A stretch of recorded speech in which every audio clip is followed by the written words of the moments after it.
Hello, family. Welcome to SET-4-LIFE, where we live our lives by design, not by default. We had episode number 1 with the SEC Executive Director, Michele Layne, and now it's time for part 2. Let's take a look.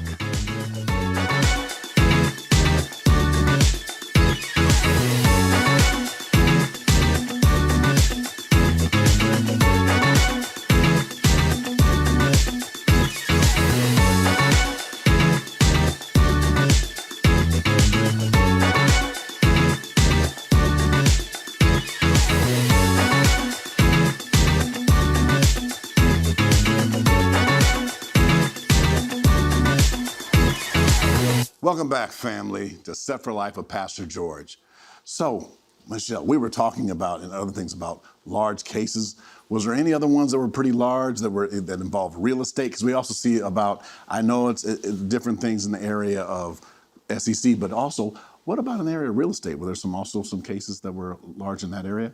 Yeah, so actually we continue, especially in our region in Los Angeles, we see a lot of real estate related offering frauds where the investment that's being pitched is to, invest in this real estate enterprise, and the promoter is going to invest in a bunch of properties and develop them and flip them. And some of them, some of those types of investments, of course, are legitimate, but a lot of them are not. And a lot of them, maybe they don't start out to be a Ponzi scheme, but over time they turn out to be one because maybe they're running into problems, they're not as lucrative, so they start then using new investor money to keep the existing investors happy. They loan monies between and among all the different entities they have. So that continues to be a problem that we see. And then I think when you're mentioning real estate, you're probably referring back to a lot of the frauds that were relevant when there was the credit crisis. So for instance, the SEC brought a case against Countrywide and its former CEO, and some of the actions that were relevant to Countrywide really weren't within the Securities and Exchange Commission's domain, the actual underlying mortgages.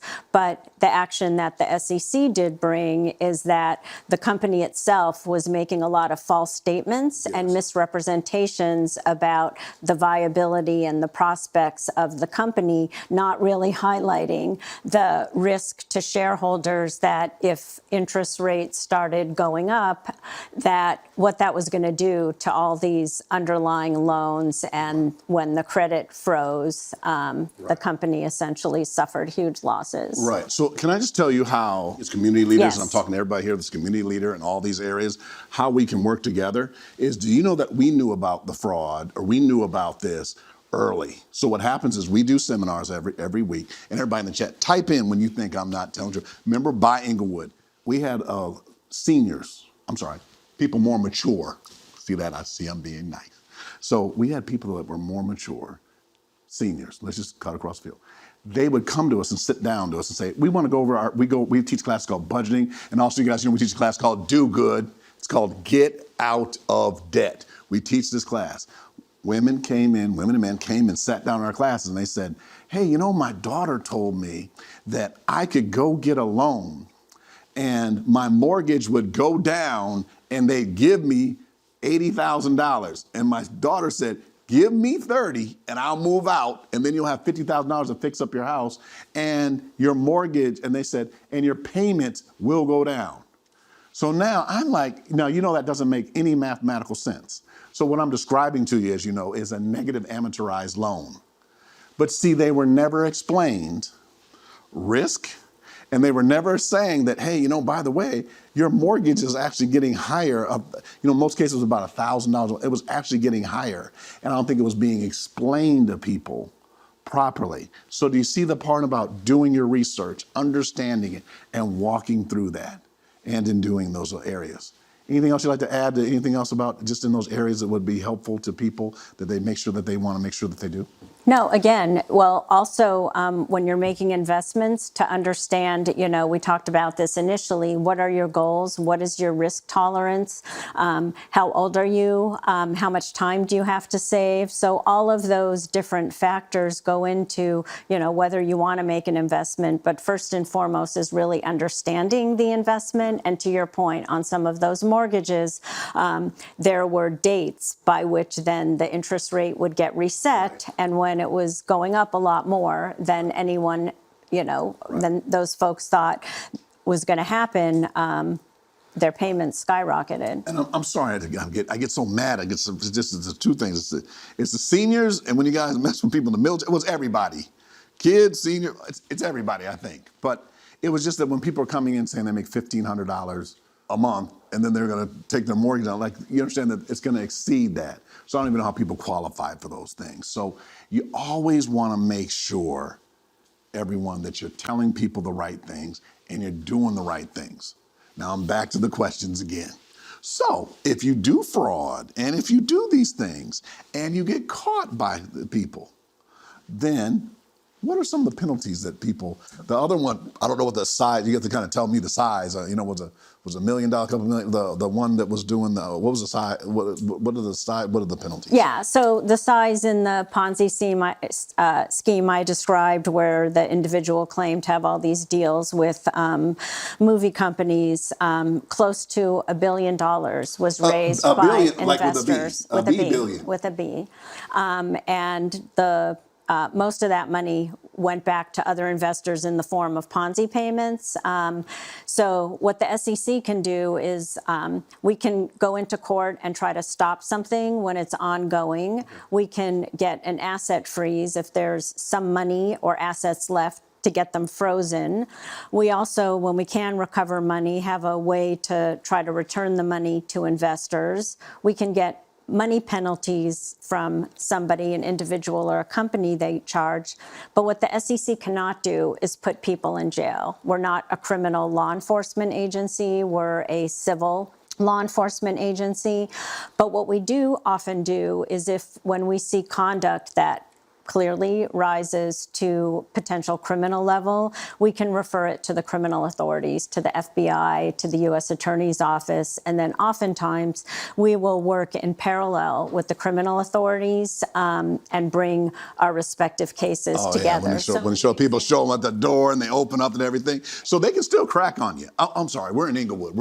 I'm sorry, you can still enforce the law on them, okay, in doing that. But that is very helpful so that people know that they can come back. And by the way, you said you don't put people in jail, but just so you know, when you freeze somebody's assets, everybody right now, if they froze everything in your bank account and all your investments, it'd be worse than going to jail. At least in jail, you get something to eat or something. So you understand, that's very equivalent, freezing everything and doing it.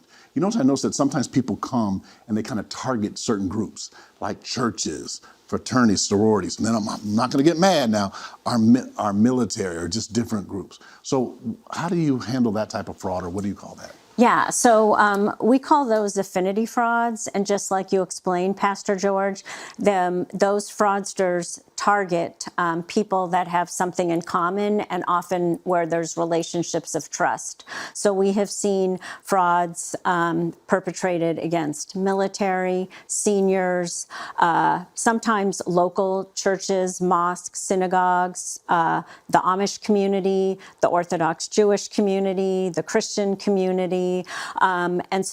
And sometimes actually in those communities, the person who's then trying to solicit more investors has been a victim themselves.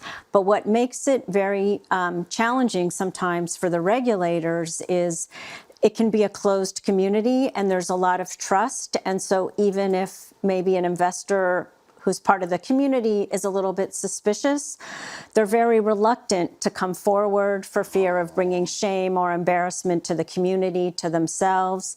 And so sometimes what can be a challenge on the SEC side is the investors who have been defrauded, they're reluctant to cooperate. So then we're challenged in getting the evidence to be able to actually bring the action against the real, mastermind or promoter behind the fraud. And so that is a very challenging and sadly ripe area. So I'm going to ask you a question. So I finish. So in other words, like what you're saying is, if it was a church, if someone was an usher, and then that was, can we go back to the Christmas tree? Sure. So if we went back to the Christmas tree, and then he got other ushers or to invest, and they lost their money, they say, well, he's been an usher for 10 years. I don't want to put him in. So you're saying they just don't report it? They don't report it, or they won't cooperate.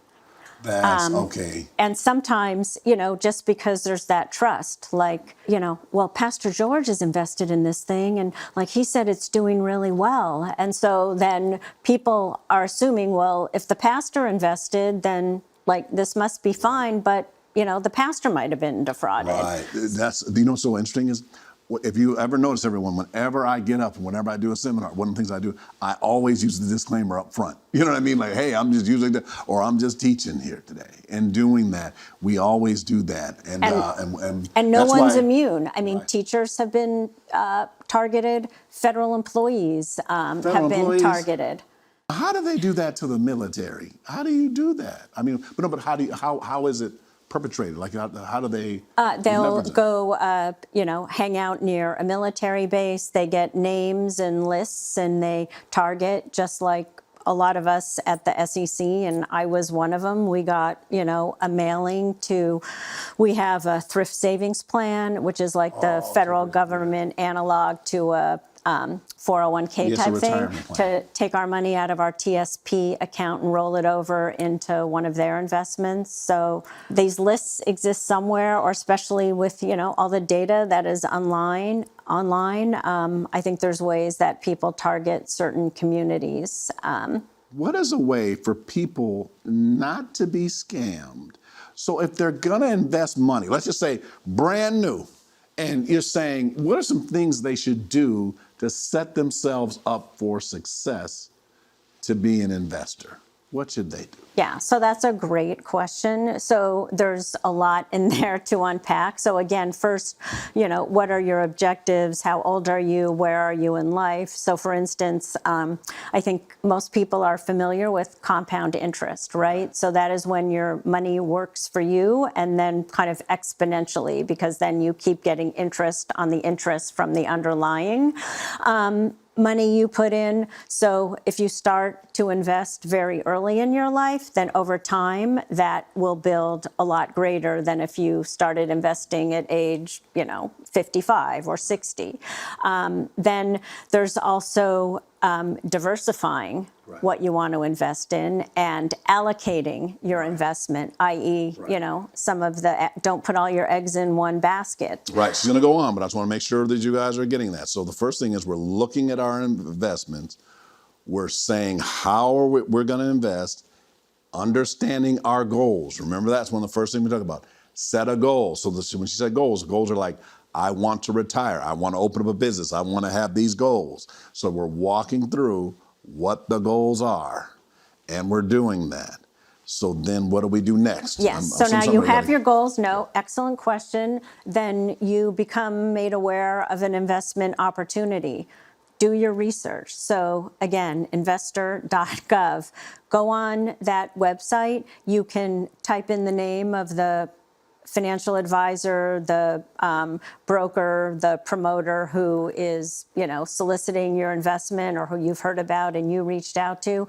Type their name in there. Learn more about them. Or you just may want to, or just when you said investment advisor, I'm sorry, I got it. So investment advisor. So one thing you may want to do is look at investment advisors. Like maybe look at one or two, and then you can look up their information. Then maybe sit down and have a meeting with them. And then find out, then also look up the information, and then look at the investments and make sure they're doing with what you just said, right? That you have a diversified portfolio. They have your goals. Also, I think another thing that people should do with an investment advisor is this. Ask them what type of clients they work with. A lot of times there's a financial advisor, I know a lot of guys say, we don't work with you unless you have $1 million. So if you don't have $1 million, then no, they're not paying, that's not a good fit. So you want to find an advisor that's a good fit. I'm sorry, go ahead. Yes, you do. Then if an advisor might identify a few different funds, or you've heard, one of your buddies is invested in, a mutual fund. There's another tool on the investor.gov website called Fund Analyzer, because part of what is relevant when you're making an investment decision in a fund are the fees and costs that you're going to be charged. So if you go into that system, you can put the name of the fund in there, and then you'll see what the fees are, and you can compare by putting different funds in, and you'll get a side-by-side comparison. If you put the same amount of money in these different funds after, say, 10 years, assuming each earn 5% per year, with the costs, what are you going to end up with at the end? Right. And one of the beautiful things, you got a great website, investor.gov. Also, when you're looking at the funds, you can also see what kind of funds they are to be diversified. But then there's fees. So by the way, everybody, just so you know this, growth funds are funds that are doing certain things. Certain funds, fees are higher than on other funds, but you can kind of see them and be able to get a good estimate and be able to walk through them. So it's good to know what the fees are, but also you should ask the financial advisor, what are the fees? Because just so you know, if you ever meet with a financial advisor, you should ask them this question. This question does not offend us financial advisors. It doesn't offend us. Is this, how do you get paid? Ask a financial advisor that, because they can either be a fee-based, where they get a fee on the assets, they can be commission, or they can do what's called fee only, where they charge hourly. So you want to talk to them, and then also everything that she just said, also ask them, what products do you use? If they say, I only do insurance, and then then you want to find out what they utilize, and then make sure that's with your goals and everything. Anything else for investors? Again, I just go back to do your research, do your homework, and don't rush into an investment. Look, we've learned so much information first of all, about you. And then we've also learned about what the mission is, the SEC, and how it protects and how it helps investors and everything. Suppose somebody wants to get in the industry of serving in this manner. What are some things that are available to them, or what should they do first? Yeah, so great question. And, we're really committed to having, a very diverse workforce. So, there's sort of different parts to the question. What if someday somebody wanted to work at the SEC, what kind of educational experience should one have? And it really, often depends on the type of position you want. For instance, we do hire a lot of attorneys. So obviously going to law school is, a requirement. But we also have a lot of other professions and job opportunities. We have a lot of accountants, we have paralegals, we have economists, we have clerical type positions, we have analyst positions. So it really runs the gamut, almost of what you would find in any financial services industry, as well as any other regulator. So when we do have job openings, they're posted on USA Jobs, which is the federal government's website. So if you are interested in different jobs, they're posted there, as well as we do outreach to a bunch of schools, colleges, law schools, accounting schools, job fairs. So now that, we've gotten to know Pastor George, when we have job postings, we can send them on to you for your job board.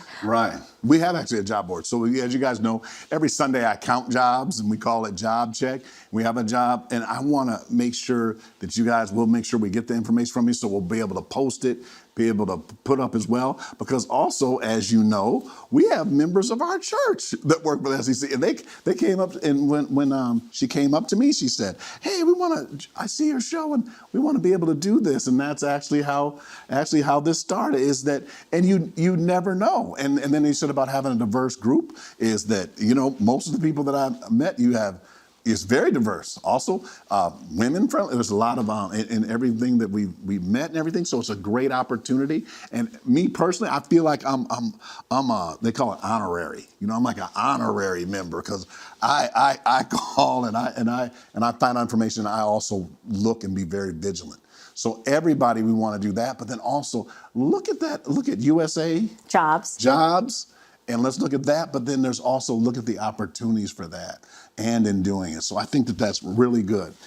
Is there also anything else you'd like to share with our people or with the family from SET-4-LIFE and that you'd like to share with us? Yeah, sure. So one thing is, please, if you have questions, if you've been approached about an investment, if you're uncertain, go on investor.gov. But we also have a toll-free number, which is 800-732-0330.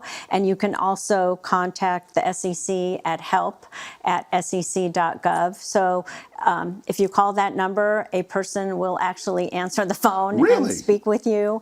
And you can call local offices too, but a lot is centralized, and that makes getting a return call sometimes a little bit easier. And there's other state and federal regulators too, if folks have questions. But that does lead to a very related, important point.